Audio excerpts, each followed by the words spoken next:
नमस्कार दोस्तों। मेरा नाम श्रेय शुक्ला है कानपुर से। ये जो वीडियो आप देख रहे हैं ये मेरे चैनल का एक हिस्सा है। मेरा चैनल है श्रेय का असल। इस चैनल में हम प्रेम और प्रेम से जुड़ी भावनाओं के ऊपर अपनी लिखी कविताओं को कहते हैं यहाँ यूट्यूब पर। और इस चैनल का उद्देश्य वैसे ये है कि आप लोग आपस में एक दूसरे से अपने मन की बात कह पाएँ मेरे माध्यम से। और काव्यात्मक तरीके से उसको प्रस्तुत करने का प्रयास हम कर सकते हैं। आप मेरी ईमेल आईडी shrey2shukla@gmail.com या मेरा मोबाइल नंबर 9335965008 इस पर आप हमसे संपर्क कर सकते हैं, अपनी बात कह सकते हैं। मेरा मोबाइल नंबर ही व्हाट्सएप के लिए भी यूज़ होता है और हम उसे अपने अंदाज़ में या जैसा आप कहेंगे उस तरह से प्रस्तुत करके एक वीडियो बनाएंगे, यूट्यूब पर अपलोड करेंगे और आप उसको उस व्यक्ति के साथ शेयर कर सकते हैं जिससे आपको अपने मन की बात कहनी है। पिछले वीडियो से हमने कविताओं को उनका भाव बताना शुरू किया है। देखिए, हम रूपकों में लिखते हैं तो जब रूपक लिखते हैं तो एक शब्द के या एक वाक्य के या एक कथन के बड़े सारे मतलब निकल सकते हैं। तो एक कवि की तरह मेरी आकांक्षा रहती है कि श्रोता या पाठक उसे अपने अपने मनोभाव के हिसाब से उसके जितने भी इंद्रधनुषी मायने निकलते हैं वो निकालें और अपनी तरह से समझें। पर फिर हमने देखा कि जिस संवादहीनता को समाप्त करने की हम बात करते हैं वो संवादहीनता ही पैदा होती जा रही है, वो संवादहीनता ही बढ़ती जा रही है क्योंकि शायद कुछ एक जो संपर्क में हैं लोग उनके हिसाब से उनको समझ में नहीं आता, जल्दी से बोल दिया जाता है तो उनको समझ में नहीं आता कि क्या कह दिया गया। तो फिर हमने ये तय किया कि एक मतलब जो है जो बेहद आधारभूत उसका अर्थ है वो हम कह दिया करेंगे, वो हम बता दिया करेंगे। इससे शायद कुछ लोग जो हिंदी या उर्दू में उतने परिपक्व नहीं हैं, शायद उनकी रुचि भी बढ़े। तो जैसे पिछली कविता थी उसमें हमने एक पक्षी को और उसके जीवन को प्रेम के रूपक में ढाला था। प्रेम के कायदे से उसको परिभाषित किया था। अच्छा हाँ, मेरी और जो कविताएं हैं, जो पहले की कविताएं हैं जो इस चैनल पर हैं, अगर आपको उनमें से भी किसी कविता का इसी तरह से भावपूर्ण विश्लेषण आपको लगता है कि आपको पसंद आएगा तो कमेंट में ज़रूर लिखिएगा। बताइएगा कौन से वीडियो का या कौन सी कविता का आपको भाव पसंद आएगा अगर हम इसी तरह से अपने चैनल पर उसको कहें तो, और हम वो भी कर देंगे। इस बार की जो रचना है ये उर्दू की है, जैसे कि एक उर्दू और एक हिंदी हम ऑल्टरनेट डालते हैं। तो इसमें शायरी या जो शेर व शायरी है, नज़्में लिखना है, रेखता है,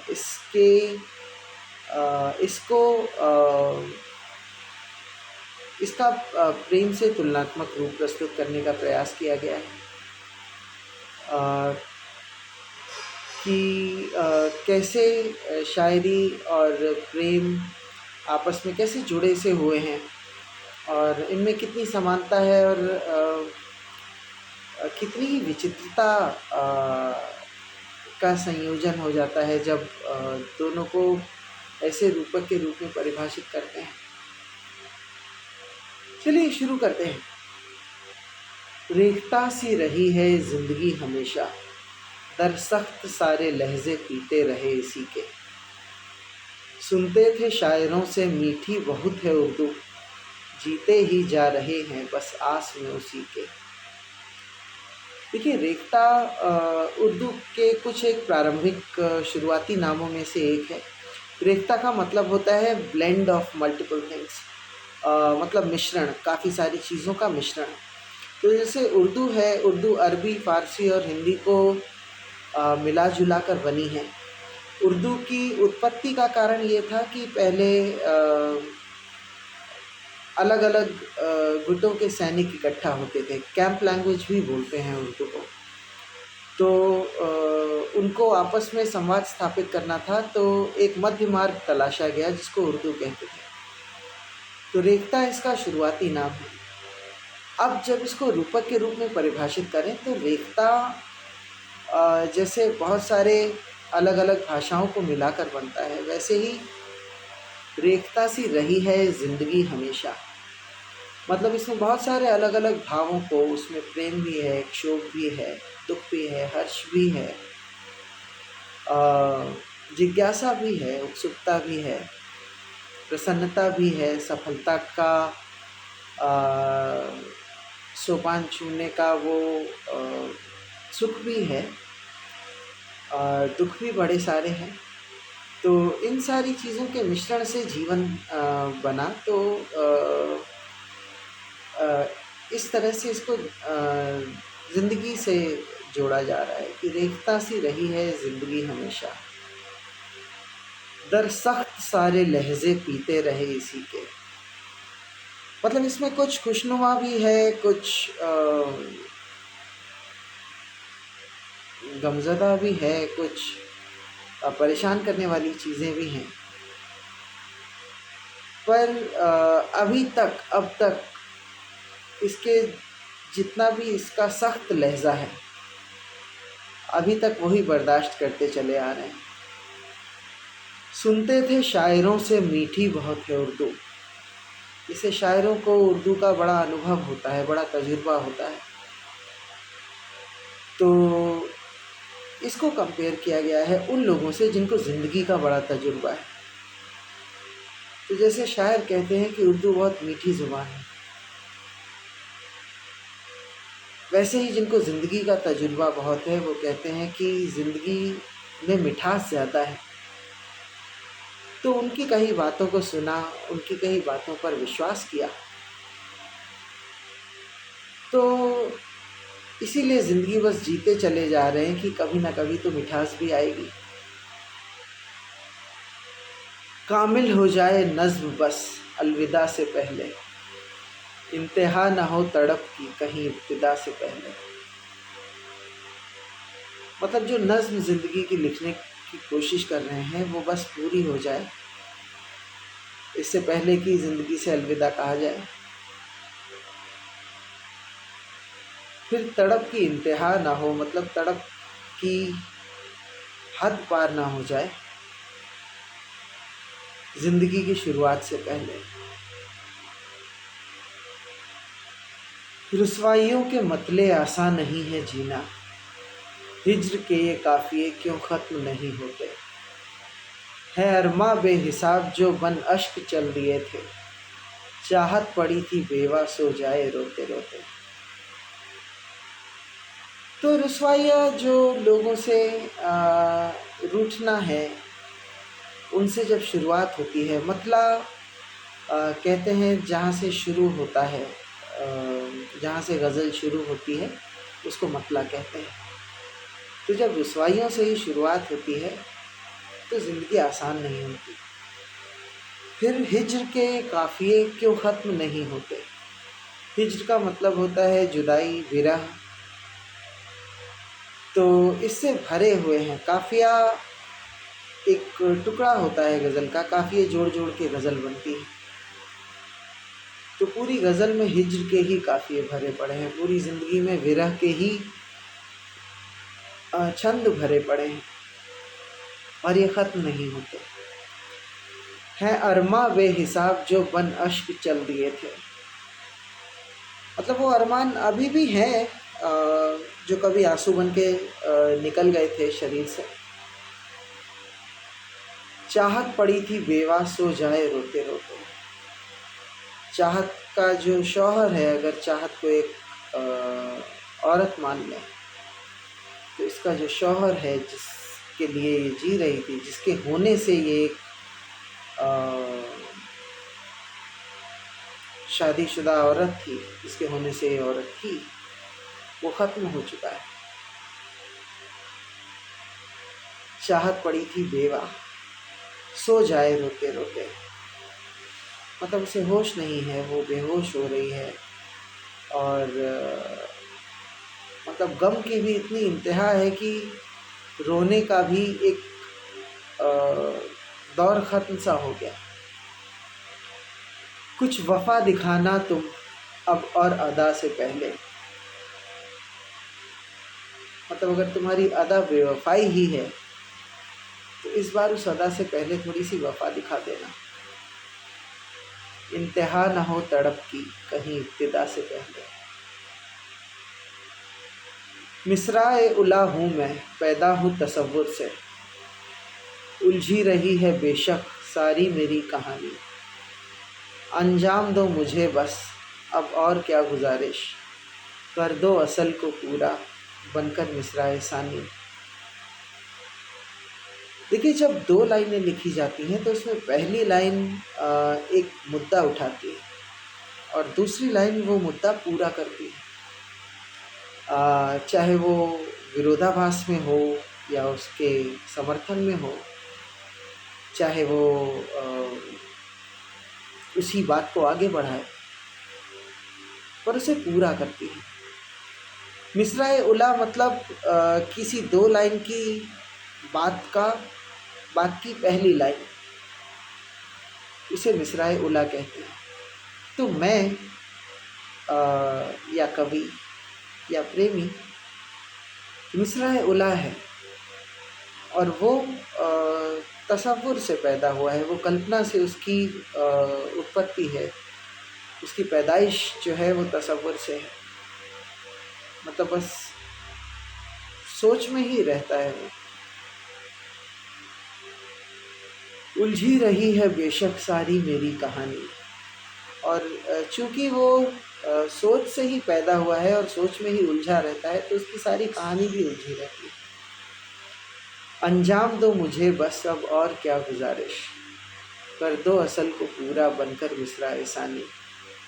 तो मिसराए उला होता है पहली लाइन और मिसराए सानी होता है दूसरी लाइन। तो वो चाहता है कि अब चूँकि सारी उम्र उलझी रही है ये कहानी, क्योंकि मिसराए सानी नहीं मिल रहा था। एक जो you need someone to compliment you, to complete you, तो वो नहीं मिल रहा था। तो कवि कहता है कि अंजाम दो मुझे बस अब और क्या गुजारिश, सारी उलझनों से निकाल कर बस अब एक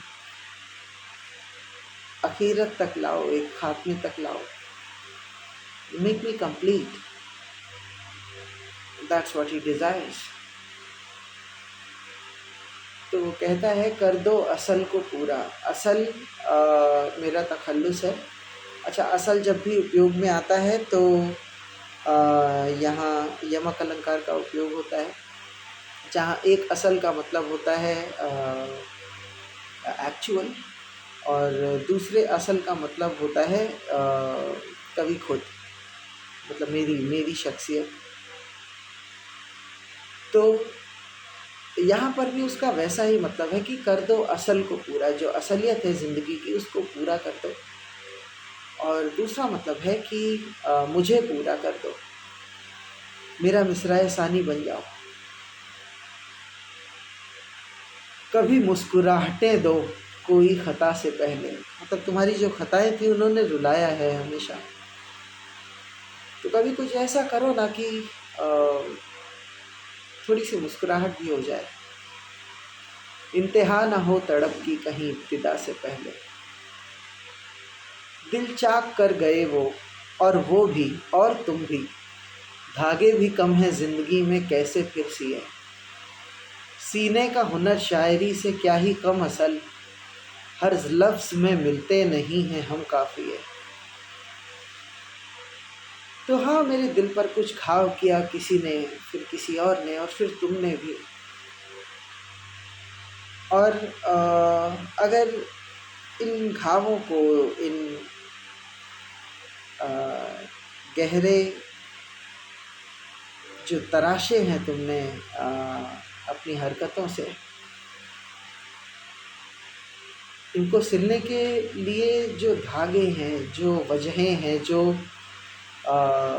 रिसोर्सेज हैं, बुरे को सिलने का रिसोर्स क्या हो सकता है? अच्छा, गम को सिलने का रिसोर्स क्या हो सकता है? खुशी। तो वो बड़ी कम सी है। धागे भी कम है ज़िंदगी में कैसे फिर सिए। सीने का हुनर शायरी से क्या ही कम असल, मतलब सिलने का जो हुनर है, दिल के ज़ख्मों को सिलने का जो हुनर है, वो शायरी से कुछ कम नहीं है। शायरी में भी हर लफ्ज़ में हम काफ़िए नहीं मिलते। हम काफ़िया मतलब जो तुकबंदी करे, जो राइमिंग करे, जो तुकांत बनाए आपकी शायरी को, वो हर शब्द में नहीं मिलता। जैसे हर व्यक्ति में आपको प्यार करने वाला नहीं मिलता, हर भाव में आपको सुख नहीं मिलता, दिल को सिलने के लिए वो धागे नहीं मिलते। चीखें निकलती हैं मेरी तेरी सदा से पहले, मतलब तुम्हारी पुकार आती नहीं और उससे पहले मेरी चीखें निकलती हैं बस। इंतहा ना हो तड़प की कहीं इब्तिदा से पहले। तेरी वफ़ा भी बेबंदिश है नज़्म किसी जैसी, आज़ाद है लफ्ज़ों की कारीगरी से पूरी। उम्मीद मेरी है रुबाइयों की वानगी सी, हर लफ्ज़ के बिना जो फिर भी रहे अधूरी। तो एक नज़्म होती है, उसको लिखने के कोई कायदे नहीं होते, कोई प्रिंसिपल्स, कोई उसूल नहीं होते, और वो बस ऐसे ही बेबाकी से कह दी जाती है। तो तुम्हारा इश्क करने का जो तरीक़ा था वो भी वैसा ही था, उसके कोई कायदे नहीं थे, कोई उसूल नहीं थे, और कहने को वो इश्क भी था।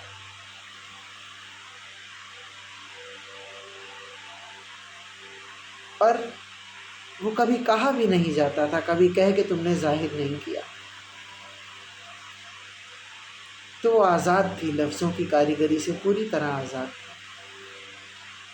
जबकि उम्मीद मेरी है रुबाइयों की वानगी सी। रुबाई 4 लाइनों में कही जाती है, और इसमें पहला और दूसरा हिस्सा तुकांत, मतलब पहली और दूसरी लाइन तुकांत होती है। तीसरी लाइन तुकांत हो या ना हो फ़र्क नहीं पड़ता, और चौथी लाइन भी पहली और दूसरी लाइन के साथ राइम करती है। तो उम्मीद मेरी है रुबाइयों की वानगी सी, मतलब वो उसका बड़ा सेट सा पैरामीटर है। मेरी जो उम्मीदें हैं किसी मोहब्बत करने वाले से या किसी मोहब्बत से, फॉर दैट से, वो बड़ी सेट सी है, और एकदम फिक्स सा है कि the quantity, the amount, the diversity of love I am ready to give, I just want a certain percentage of it back. I just want it to be reciprocated with a certain percentage, and you know that percentage. I told you that 100 times.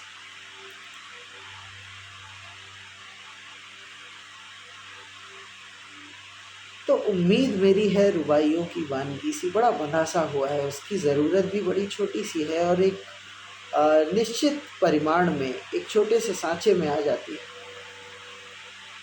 हर लफ्ज़ के बिना जो फिर भी रहे अधूरे। तो वो जो मेरी उम्मीद है ना, वो तुम्हारा हर लफ्ज़ जो तुमने नहीं कहा,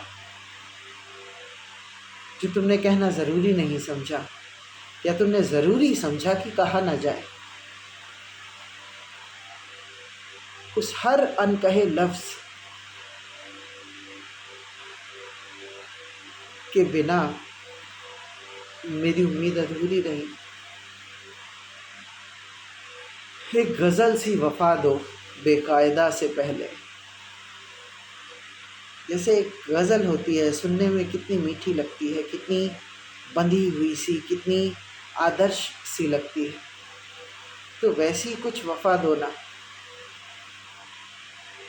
बजाय बेकायदे की टूटी फूटी सी इधर उधर की बातें करने के, या ये सोचने की कि वो इधर उधर की बातों को ही हम मोहब्बत मान लेंगे। नहीं, ऐसा नहीं। हमें विशारे और वो बेकायदा वाली नज़में नहीं चाहिए। एक गज़ल सी वफ़ा दो बेकायदे से पहले, इंतहा ना हो तड़प की कहीं इब्तिदा से पहले।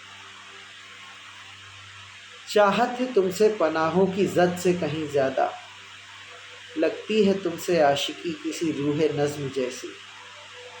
एक बार सोचकर तुम्हें तन्हाई में भी बैठे, लगने लगी वो रात भी गज़लों की बज़्म जैसी। यहाँ पर कवि अपनी चाहत और अपना जो अनुभव है वो बांटता है। कहता है कि तुमसे, मतलब एक होता है ना कि बेपनाह चाहत है, बेपनाह मोहब्बत है, तो जहाँ पनाहें ख़त्म हो जाती हैं चाहत की, उससे कहीं कहीं ज़्यादा तुमसे चाहत है। लगती है तुमसे आशिकी किसी रूह नज़्म जैसी, मतलब किसी नज़्म का, किसी रचना का जो अंतस होता है, जो आत्मा होती है किसी नज़्म की, तुमसे आशिकी वैसी लगती है। जो सोचा जाए तो कितना छोटा सा भाव है, पर अगर उसे उसका भाव समझाने बैठें तो शायद पूरी उम्र निकल जाए। एक बार सोचकर तुम्हें तन्हाई में भी बैठे, मतलब एक बार तुम्हें सोचकर तन्हाई में भी बैठे तो लगने लगी वो रात भी गज़लों की बज़्म जैसी। लगा पूरी महफिल भर गई है गज़लों से, ऐसी वो रात हो गई जब तन्हाई में भी तुम्हें सोच लिया। तो मुझे मंजिलें दिखा दो सफ़र क़दा से पहले, तब इससे पहले कि मैं थक हार कर वापस अपने घर लौटने की कोशिश करूं, मुझे मेरी मंजिल दिखा दो। इंतहा ना हो तड़प की कहीं इब्तिदा से पहले। है शायरी मेरी जो शुरुआत इश्क से दौर हिज्र मगर ये ताउम्र का लिखा है सोच बस मेरी तू कोई असल नहीं है, रेख्ता में लेकिन तेरा अक्स तो दिखा है। तो मेरी ये जो शायरी है इसकी शुरुआत इश्क से है, और लेकिन ये जो हिज्र का दौर है, जो ये विरह का असीमित कालखंड है, ये शायद उम्र भर का लिखा है, क्योंकि अभी तक तो विरह का ही है। फिर वो विरह है किससे? क्योंकि जो मेरी कल्पना का प्रेमी है वो तो काल्पनिक ही है, वो कोई असल नहीं है। और यहाँ पे भी जहाँ असल का उपयोग किया गया है वहाँ इसमें यमक ही है। कोई असल नहीं है का मतलब वो वाकई में है नहीं, और कोई असल नहीं है का मतलब हम खुद को खो चुके हैं तुम्हारी सोच में। है सोच बस मेरी तू कोई असल नहीं, तो तुम्हारी सोच में हम खुद को खो चुके हैं। रेख्ता में लेकिन तेरा अक्स तो दिखा है। शायरी में कम से कम कल्पना में हम अपने उस प्रेमी के का जो चरित्र चित्रण है वो कर तो सकते हैं, क्योंकि हकीकत में तो वो हो ही नहीं पा रहा है। ज़िंदगी बीती जा रही है और वो हो नहीं पा रहा है कि किसी को देख के कह दे कि हाँ बस तुम ही आ जाओ अब असल में किसी और ख़ता से पहले। यहाँ भी असल के दो मतलब हैं, एक मुझ में आ जाओ और दूसरा वाकई आ जाओ। और कोई ख़ता करने से पहले या मेरे द्वारा कोई और ख़ता होने से पहले अब आ जाओ। इंतहा ना हो तड़प की कहीं इब्तिदा से पहले। है नाम मोहब्बत के गिनती से कहीं ज़्यादा, गिनने की हिमाकत असल ये कर नहीं सकता। है रूह से भी भीतर असल ये तखल्लुस, मगर तेरी चाह के बिना है नाकाफ़ी ये मख्ता। तो हाँ, जब कभी अपनी मोहब्बत की बात करता है तो उस मोहब्बत के बड़े सारे नाम हैं उसके लिए। प्यास भी है, भूख भी है, अधूरापन भी है, चाहत भी है, दर्द भी है, आंसू भी हैं। ये सारे मोहब्बत के बड़े सारे नाम हैं उस प्रेमी के लिए या कवि के लिए या मेरे लिए। क्योंकि जब जब मोहब्बत की बात आती है, मोहब्बत का नाम आता है, ये सारे नाम हैं जो उस नाम के मायने बनाते हैं। गिनने की हिमाकत असल ये कर नहीं सकता। तो इतने सारे नाम हैं कि अगर उनको गिनने बैठें तो बड़ा अवसाद सा, बड़ा डिप्रेशन सा हो जाएगा चारों तरफ। इसलिए ऐसी कोई हिमाकत कभी नहीं कर सकता।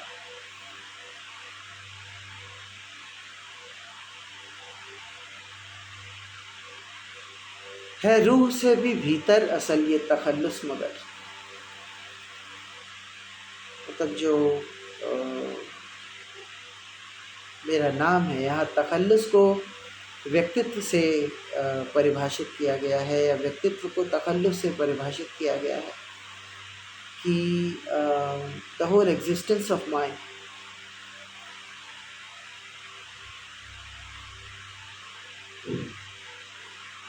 वो मेरी रूह के कहीं अंदर ही बसी है।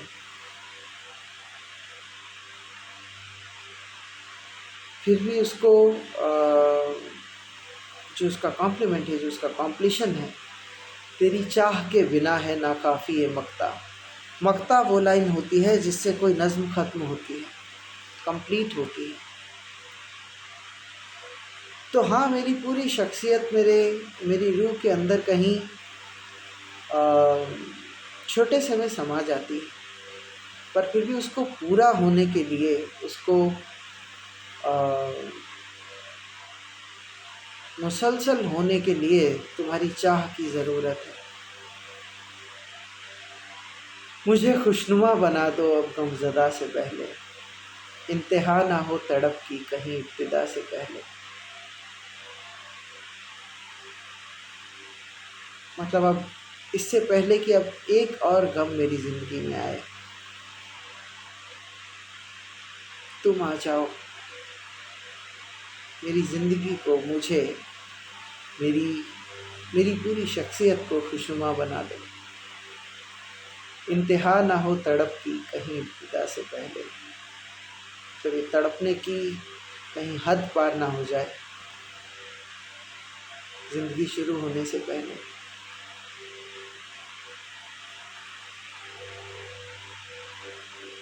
देखिए, ये जो कविता का भाव समझाने का मेरा प्रयास है। देखिए, एक एक छंद के, एक एक बात के बहुत बहुत सारे मतलब निकलते हैं। जो सीधा ऊपरी फौरी तौर पर मतलब निकलता है वो हम इन वीडियोस में बोल देते हैं। आपके अपने जो मतलब निकलते हैं आपकी सोच से, आप वो कमेंट बॉक्स में शेयर कर सकते हैं। आप अपने सवाल, अगर कोई सवाल हो आपके, मेरी रचनाओं को लेकर या किसी भी चीज़ को लेकर वो आप कमेंट में कह सकते हैं। आप बाकी अपनी बात तो आप के पास मेरा कॉन्टैक्ट नंबर है, मेरा ईमेल आईडी है, आप उस पर भी आप हमसे कांटेक्ट कर सकते हैं। मेरा ईमेल आईडी है shry2shukla@gmail.com और मेरा मोबाइल नंबर है 9335965008। ये व्हाट्सएप नंबर भी है, आप इस पर अपनी बात कह सकते हैं। अगर आपको किसी तक अपनी बात पहुंचानी है मेरे माध्यम से, अगर आपको मेरा अंदाज़ पसंद आता है और आपको लगता है कि इस तरह से बात कही जाएगी तो ज़्यादा कारगर होगी, ज़्यादा प्रभावशाली होगी, उसका ज़्यादा असर पड़ेगा, तो आप हमें मौका दे सकते हैं। बाकी I really want you all to mark your presence in the comment box. You see a video, whether you like it or not, that does not matter that much. I want these conversations, it is not a conversation yet. I want it to be a very interactive one. I want this to be interactive. I want your views, your suggestions, your reviews over whatever I say and do, however I present myself. अभी ये बड़ा एक तरफा सा है कि हम ही अपनी ही भावनाएं व्यक्त करते हैं और कहते चले जाते हैं। I want it to be a bit more interactive one. आप लोग हमें मेरे कांटेक्ट नंबर पर कांटेक्ट कर सकते हैं या आप कमेंट बॉक्स में कमेंट कर सकते हैं, कैसा भी, what ever you feel after watching such videos. अगर हाँ एक बात फिर, अगर मेरी पुरानी किसी कविता का आपको इसी तरह से भावात्मक विश्लेषण चाहिए हो तो आप कमेंट बॉक्स में कह सकते हैं और हम वो कर देंगे, या आप हमें कॉल करके या व्हाट्सएप पर मैसेज करके भी कह सकते हैं, हम तो भी कर देंगे। Excuse me. और बस इतना ही। Once again I would like you all to make these endeavors a bit more interactive. I want you all to make comments on the comment box. I want you all to express your views, your suggestions. आपको आलोचना करनी है या समीक्षा करनी है, आपको अपनी राय देनी है, आपको लगता है कि कुछ बेहतर हो सकता है, तो आप वो भी कमेंट बॉक्स में कर सकते हैं। और बस ये कविता कैसी लगी, अगर आपको अच्छी लगी तो प्लीज़ कमेंट बॉक्स में लिखिएगा, अगर आपको नहीं अच्छी लगी तो वो भी कमेंट बॉक्स में लिखिएगा। क्यों नहीं अच्छी लगी लिखेंगे तो हमें बहुत अच्छा लगेगा। Thank you.